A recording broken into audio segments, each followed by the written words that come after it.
Hey everyone, happy college football. Welcome to Porcelain Picks. I'm your host, Andrew Fabian. It's Monday night, and that means it's time for Week 7's version of Porcelain Audit. An eventful Week 7 it was. Both good and bad occurred. We finished the week at 8-8, bringing us to 66 and 64 on the season. Just a hair above 500, but still in the red with the juice on our bets. Man, what a week it was. James Franklin is out at Penn State. Bittersweet feeling. I'm going through the stages of grief right now. I was happy about it initially. I was even calling for him to be fired.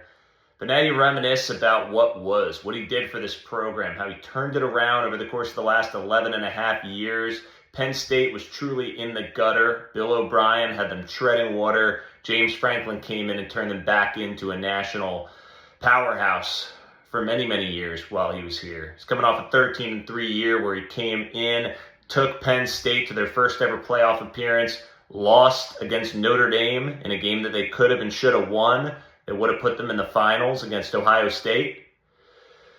And just like that, 6 games into this year, he's out. He's on the streets. Penn State, they've got a coaching search. It's a big buyout. I'll talk a little bit more about that as the season goes on. But let's jump into the action. Again, I said we were 8-8. We had a couple other big losses, a detrimental one in the PTC Challenge. But we'll start out with a winner. We had Ohio State at Illinois. I told you to take Ohio State minus 14.5. They come out, they win by 18. Illinois is a solid team, not on the level of Ohio State's. OSU did not do to Illinois what Indiana did to Illinois. We see coming up a little bit later, Indiana, one of the top teams in the country. But we'll take Ohio State minus 14.5. Hopefully trailed that one. Lock it, flush it. All right, Alabama at Missouri. Missouri plus 3.5 was the play. I told you Missouri might win this game. I actually thought they were going to win. I did take the points. Missouri loses by 3, so this one cashes. I told you the over 51.5 was going to cash. That one did not cash. Finished right below that, so we go 1-1 on that game. All right, let's go to Joey Mack's Maction Lock of the Week number 1. The bet that was not going to fail. Toledo minus 10.5 at Bowling Green. Toledo was a surefire winner in this one, and they sure looked like it early.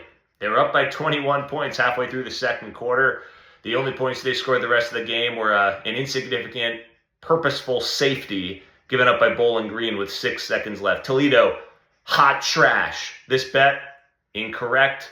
Bowling Green wins this one by 5. Awful, awful pick by Joey Mack. But we forgive him. We're not going to fire him like Penn State did to Franklin because Joey Mack's going to be back with more winners the rest of the season.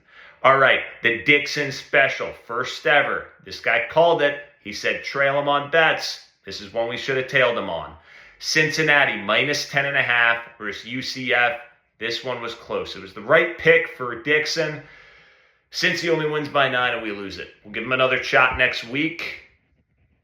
I think we'll give him a little bit more than one more shot. UCLA plus 7.5 at Michigan State. I told you to take UCLA. I told you UCLA was going to win it, but I took that plus 7.5. They ended up blowing out Michigan State. This team is night and day. Vegas didn't catch up to this one yet. These guys are a new team after kicking Deshaun Foster to the curb. Hopefully Penn State's the same way the rest of the way. But UCLA, watch out for them. They're an exciting team to watch. It'll be fun the rest of the year. Northwestern plus 21.5 at Penn State. I told you to take Northwestern plus 21.5. That was the lock of the week. Penn State and James Franklin, the stinkers of the week.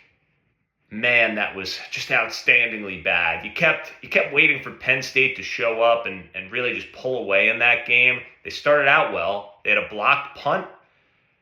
Drew Aller then throws an interception in the end zone. The rest is history. Penn State had a late lead. They allowed Northwestern to run the ball down the field and score on them. Man, what a painful time to be a Nittany Lion fan, especially with the preseason hype around this program. I bought into it.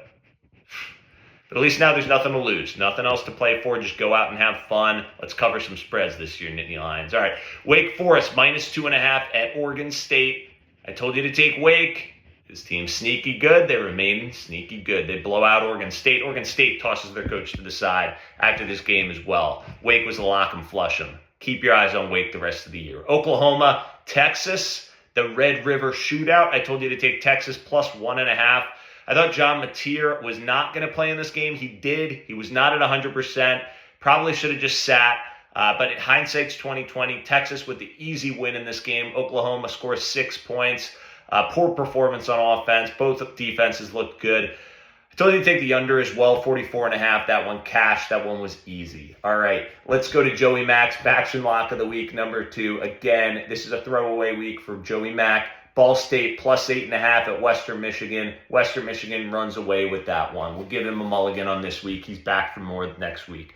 All right, the PTC Challenge. Not sure which is more disappointing. My performance in this one, what I have to do next, or James Franklin and Penn State's performance. Reminder, the PTC Challenge. This guy bought me an SEC hat. I showed it on the Porcelain video this past Saturday.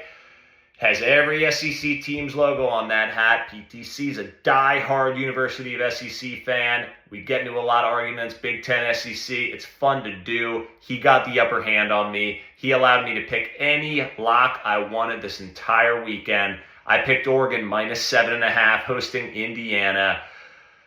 He took the other side of that. He forked up the $200 that he's owed me for the last 7 years. That was his side of the bet.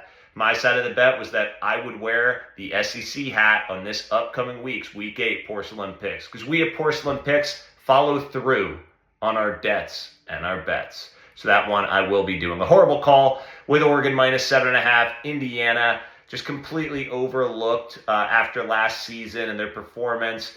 This team is a force to be reckoned with. I think they're going to be a top 4 team in the college football playoff. They look like they'll probably go unscathed the rest of the way in the Big Ten. They could be 12-0 going into that conference championship game, likely matching up against Ohio State. But we'll see how the season plays out. Curt Cignetti, he's a name on the hot board for Penn State for a coaching change. I don't think Kurt's going to leave. I think he's going to stay at Indiana and finish what he started. This team is a national title contender. I don't think he's going to leave. I think he's too principled to do that. He's got a team that buys into him. He's got a great situation where Indiana's expectations are never going to be the same level as Penn State's expectations. Why would you ever leave this situation if you're Cignetti? I took the over in this game as well, 53.5. That was a loser. All right, Arkansas at Tennessee. I took the over, 68.5, told you to follow me. It ends with 65. This is a tight game.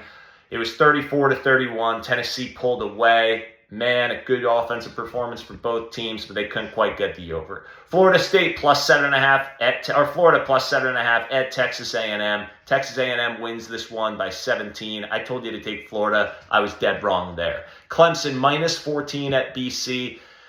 I think Dabo's turning this team around this year. They're scratching and clawing. They're actually putting in some effort. They're grinding out the rest of the season. They get back to 3-3, crush Boston College. This bet was an easy winner for us. Georgia minus 3.5 at Auburn. Jackson Arnold, I told you, was not having a good season. This guy was going to be overwhelmed by Georgia's defensive front. Georgia wins 20-10, covers the spread, lock it, flush it. Last game of the evening, Michigan plus 2.5 at USC. My bet was on Michigan. I took Michigan money line. USC comes out and has a big statement win, beating a Michigan team who I thought was just better at running the football, better on defense. But USC, again, if they get past Notre Dame, this team has a chance to go 10-2 and make the college football playoff. Believe it or not, Lincoln Riley's had them in a good spot so far this year. All right, that's the Porcelain Picks 8-8 slate. A lot going on this past weekend. There's surely more to come as the season progresses. Make sure you subscribe. We at Porcelain Picks are here to deliver the locks you need as you scroll atop the porcelain throne. Happy college football, everyone. For Joey Mack, for PTC, for Dixon, I'm Andrew Fabian. Let's have a good week, everyone. See you Friday.